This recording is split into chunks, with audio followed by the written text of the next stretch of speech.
আসসালামু আলাইকুম everyone, welcome to my channel. আজকে মাত্র 1 কাপ ময়দা আর 2টি ডিম দিয়ে খুবই মজাদার মুচমুচে একটি বিকেলের নাস্তার রেসিপি শেয়ার করছি। বাসায় আমরা বিভিন্ন ধরনের পুরি বা কাচুরি তৈরি করে থাকি। আজকে আমি মাত্র 2টি ডিম দিয়ে খুবই সহজ উপায়ে একটি ডিমের লেয়ার কাচুরি আপনাদের সাথে শেয়ার করছি। এটি বাইরে দিয়ে মুচমুচে এবং ভেতরে মজাদার হওয়ায় বাচ্চারা টিফিনের জন্য কিংবা বিকেলের স্ন্যাক্স হিসেবে খুবই পছন্দ করবে। এই রেসিপিটি তৈরি করার জন্য প্রথমেই একটি মিক্সিং বলে আমি 1 কাপ পরিমাণ ময়দা নিয়ে নিচ্ছি। আপনারা চাইলে এখানে আটাও ব্যবহার করতে পারবেন। দিয়ে দিচ্ছি স্বাদ মতো লবণ, 1 টেবিল চামচ পরিমাণ রান্নার রেগুলার তেল। এবার সবগুলো উপকরণ একসাথে খুব ভালো করে মিশিয়ে নিচ্ছি। কিছুটা সময় নিয়ে ময়দা তেলের সাথে মিশিয়ে নিতে হবে। এখানে ময়ানটা যত ভালো হবে নাস্তাটা তত বেশি খাস্তা এবং মুচমুচে হবে। যখন দেখবেন ময়দা হাত দিয়ে এইভাবে মুঠো করলে দলা পেকে যায়, তাহলে বুঝতে হবে ময়দা পারফেক্টলি মাখানো হয়ে গিয়েছে। এখন এর মধ্যে অল্প অল্প করে পানি অ্যাড করে সফট একটি ডো তৈরি করে নিতে হবে। আপনারাও পানিটা একবারে দিয়ে দিবেন না, অল্প অল্প করে অ্যাড করে তারপর মিশিয়ে নেবেন। তো দেখতেই পাচ্ছেন অল্প অল্প করে পানি অ্যাড করে আমি সফট একটি ডো তৈরি করে নিয়েছি। এখন এটাকে আরও কিছুক্ষণ মথে নিচ্ছি। তারপর এর উপরে সামান্য পরিমাণ তেল মাখিয়ে এটাকে একটি ঢাকনা দিয়ে ঢেকে রেস্টে রেখে দেবো 15 থেকে 20 মিনিটের জন্য। ততক্ষণে চলুন আমরা ভেতরের পুরটা তৈরি করে নিচ্ছি। সেই জন্য চুলায় একটি প্যান বসিয়ে দিচ্ছি। তাতে প্রায় 2 টেবিল চামচ পরিমাণ রান্নার রেগুলার তেল দিয়ে দিচ্ছি। এবার এর মধ্যে প্রায় 1/3 কাপ পরিমাণ পেঁয়াজ কুচি, চুলার আঁচ মিডিয়ামে রেখে পেঁয়াজ কুচিগুলোকে ভেজে নিতে হবে। খুব বেশিক্ষণ ভাজা যাবে না, শুধুমাত্র পেঁয়াজের কাঁচা গন্ধটা যাওয়া পর্যন্ত ভেজে নিলেই চলবে। তো দেখতেই পাচ্ছেন আমার কিন্তু পেঁয়াজ কুচিটা ভাজা হয়ে গিয়েছে। এই পেঁয়াজ কুচিগুলো এভাবে এক সাইডে করে নিচ্ছি। তারপর অপর পাশে আমি 1 টেবিল চামচ পরিমাণ তেল দিয়ে দিচ্ছি। তেল কিছুটা গরম হয়ে আসলে এইখানে আমি 2টো ডিম দিয়ে দিচ্ছি। তারপরে ডিমে সামান্য পরিমাণ লবণ দিয়ে দিচ্ছি। এবার চুলার আঁচ লোতে রেখে ডিমটাকে শ্যালো ফ্রাই করে নিচ্ছি।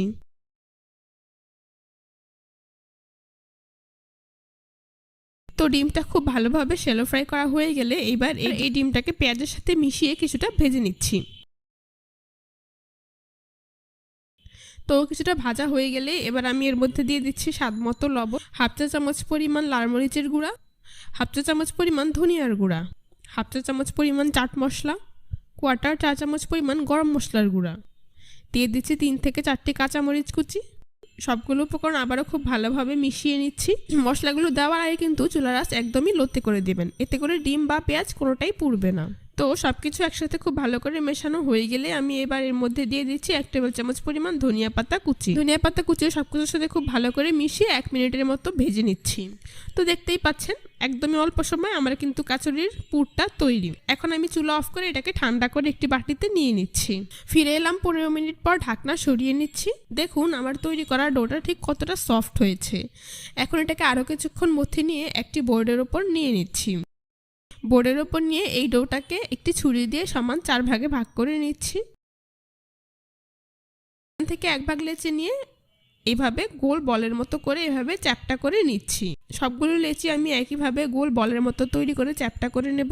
তারপর একটি বল রেখে বাকিগুলোকে আমি একটি মিক্সিং বলে ঢাকনা দিয়ে ঢেকে রেখে দিচ্ছি। এবার এর উপরে পরিমাণ মতো ময়দা ছিটিয়ে একদমই পাতলা একটি রুটি তৈরি করে নিচ্ছি। এই রুটিটাকে কিন্তু খুব বেশি ভারী করা যাবে না, রুটিটাকে কিছুটা পাতলা করেই তৈরি করে নিতে হবে। দেখতেই পাচ্ছেন আমার রুটিটা কিন্তু তৈরি করা হয়ে গিয়েছে। আর দেখুন এর পুরুত্ব ঠিক এমন হয়েছে। এইবার অন্য একটি মিক্সিং বলে আমি প্রায় 2 টেবিল চামচ পরিমাণ ময়দা নিয়ে নিচ্ছি। তারপর আমি এর মধ্যে অল্প অল্প করে তেল এড করে দিচ্ছি আর একটি পাতলা ব্যাটার তৈরি করে নিচ্ছি। আপনারা তেলটাকে একেবারে দিয়ে দিবেন না, অল্প অল্প করে অ্যাড করে দিবেন। এই তো দেখুন আমার কিন্তু ব্যাটার তৈরি করা হয়ে গিয়েছে। দেখুন ব্যাটারের ঘনত্ব ঠিক এইরকম হবে। এই ব্যাটার থেকে পরিমাণ মতো ব্যাটার নিয়ে এই রুটির উপর এইভাবে দিয়ে দিচ্ছি। তারপর হাত দিয়ে পুরো রুটিতে এভাবে ছড়িয়ে দিচ্ছি। পুরো রুটিতে খুব ভালোভাবে ব্যাটারটা লাগিয়ে এখন রুটিটাকে আমি এক পাশ থেকে এইভাবে ভাঁজ করে দিচ্ছি, অপর পাশও একইভাবে ভাঁজ করে দিচ্ছি। আশা করি আপনারা দেখেই বুঝতে পারছেন। 2 পাশ ভাঁজ করা হয়ে গেলে এবার রুটিটার এই অংশে আমি আবারও ব্যাটার লাগিয়ে নিচ্ছি, হাত দিয়ে একইভাবে ছড়িয়ে দিচ্ছি। তারপর এই পাশ থেকে রুটিটা নিয়ে অপর পাশে এইভাবে লাগিয়ে নিচ্ছি। একটু চেপে রুটিটাকে খুব ভালোভাবে সেট করে দিচ্ছি। এবার রুটির এই অংশ আমি এইভাবে ব্যাটার লাগিয়ে নিচ্ছি। তারপর রুটিটার নিচের পাশ থেকে এইভাবে রোলের মতো করে ফোল্ড করে নিচ্ছি। কিছুটা টাইট করে আপনারা এখানে রোলটা তৈরি করে নেবেন।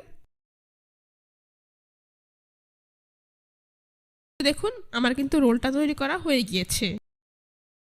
এখন একটি ছুরি দিয়ে আলতো হাতে মাছ বরাবর এইভাবে কেটে নিচ্ছি। এই পর্যায়ে এটা কাটার সময় কিন্তু চাপ দিয়ে কাটা যাবে না, তা না হলে লেয়ারটা নষ্ট হয়ে যেতে পারে। তো দেখতেই পাচ্ছেন আমি কিন্তু দুটি ভাগে এটাকে ভাগ করে নিয়েছি। দেখুন এর একটি ভাগ দেখতে ঠিক এমন হয়েছে, ভেতরে খুব সুন্দর লেয়ার দেখা যাচ্ছে।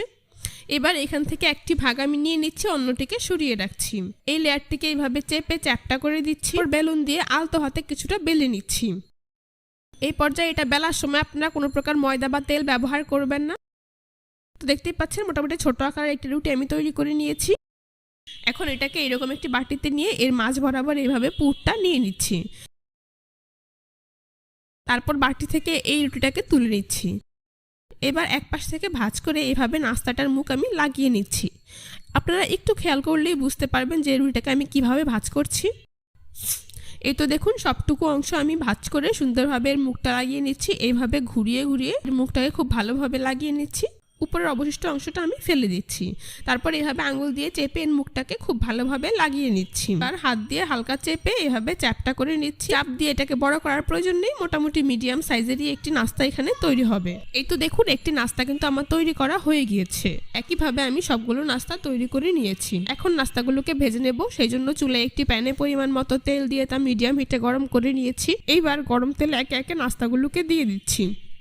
চুলার আঁচ মিডিয়ামে রেখে কিছুক্ষণ পরপর উল্টে পাল্টে নাস্তাগুলোকে গোল্ডেন ব্রাউন কালার এবং মুচমুচে করে ভেজে নিতে হবে। এই নাস্তাটা ভাজার সময় কিন্তু চুলার আঁচ হাইতে করা যাবে না, সেক্ষেত্রে বাহিরের দিয়ে পুড়ে যাবে। এছাড়া আমার নাস্তাগুলো কিন্তু প্রায় ভাজা হয়ে গিয়েছে, খুব সুন্দর কালার চলে এসেছে। এখন একটি ছাঁকনি দিয়ে এগুলোকে তেল থেকে তুলে নিচ্ছি, তারপর একটি নাস্তার প্লেটে নিয়ে নিচ্ছি। একইভাবে আমি বাকি নাস্তাগুলোকেও তেল থেকে তুলে নাস্তার প্লেটে নিয়ে নিচ্ছি।